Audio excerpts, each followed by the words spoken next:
জনমনে।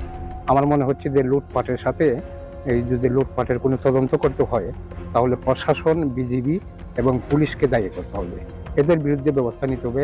স্থানীয় সূত্র বলছে, লুটপাটের সঙ্গে জড়িত রয়েছেন সাদা পাথর ও রেলওয়ে বাংকার এলাকার পশ্চিম পাড় ও পূর্ব পাড়ের মানুষ।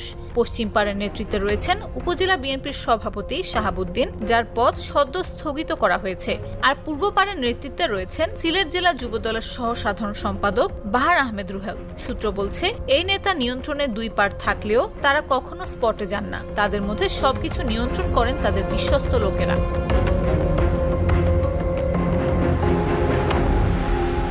স্থানীয় সূত্র জানায়, রাতের বেলা শ্রমিকদের জিম্মি করে চাঁদা তোলেন পাথর সম্রাটদের লোকজন। মুখে গামছা বেঁধে হাতে দেশীয় অস্ত্র নিয়ে ভয় দেখিয়ে চাঁদা উত্তোলন করা হয়। সম্প্রতি বাংকারের গর্ত থেকে চাঁদা আদায়ের একটি অডিও রেকর্ড এসেছে জাগো নিউজের হাতে।